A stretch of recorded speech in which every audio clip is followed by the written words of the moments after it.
Welcome to a story about someone who bought a boat and wants to learn how to sail.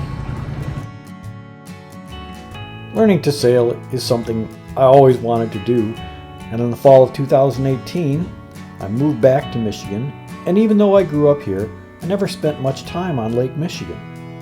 I had sailed with friends and had an idea of what kind of sailboat I wanted, so in the spring of 2019, I set out on a sailing adventure. Like most people new to this experience, I started looking through sailing websites, and after a short time, it somewhat became a full-time obsession.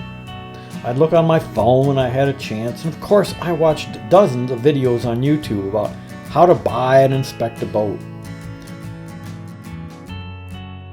So I just wanted to share with you where I was looking for boats in Lake Michigan.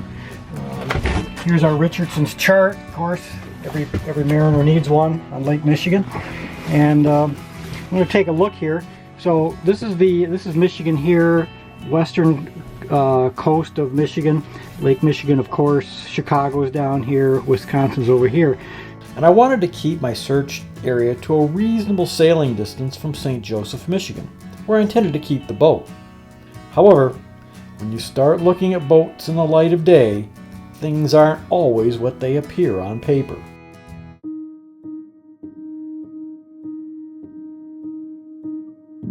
After looking at what seemed like hundreds of sailboat ads, I was still quite enthusiastic and started my search with a short list of boats that had all the features I was looking for.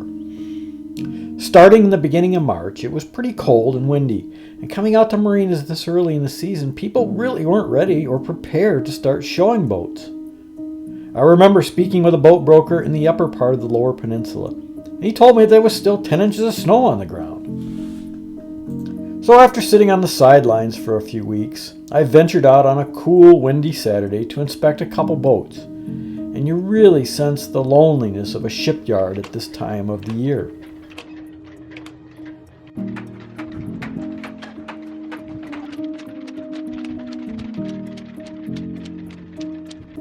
If you're shopping early, be prepared for unexpected weather conditions to detour your inspection process.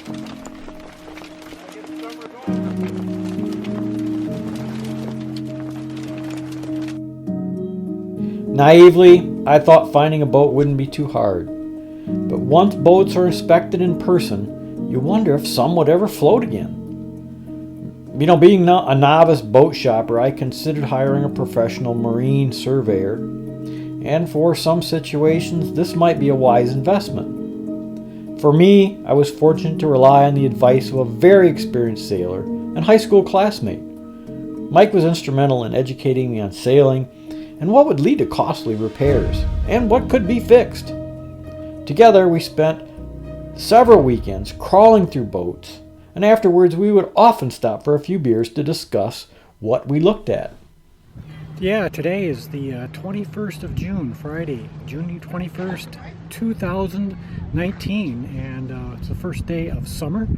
And if anybody's been following weather in Michigan this year, you know that it's really going to be, it's been kind of wet, and it's really not been a great opportunities to get out. And we're up here at Charlevoix to take a look at a boat, and a Catalina 27, and then tomorrow we're going to head down to Elk Rapids and take a look at a couple more boats down there. But today's just a fantastic day to look at some boats, so let's go do it.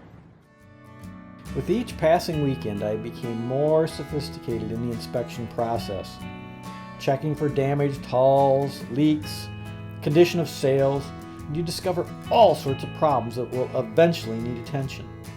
I really wasn't interested in adopting a project boat, but as the search wore on, I worried that I'd ever find a boat in sail-away condition. It just seemed improbable. But as you wander around the marina admiring other boats, you turn a corner and then you just see a subtle reminder that just keeps you in the hunt. Along the way, you see a lot of disrepair, especially in vessels that haven't been sailed in a few years. Boats that have been on the hard for a while become very difficult to sell, and it got me thinking about the other happy day in owning a boat.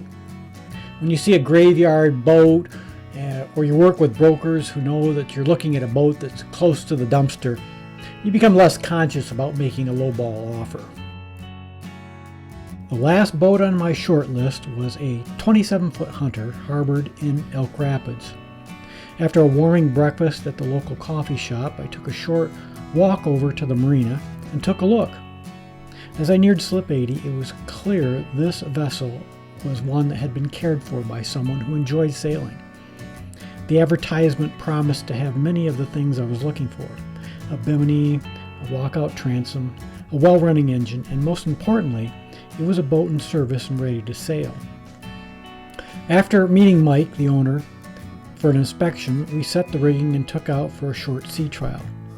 Considering all the other boats I had looked at in the past, this one appeared to be ship-shape and everything in good order.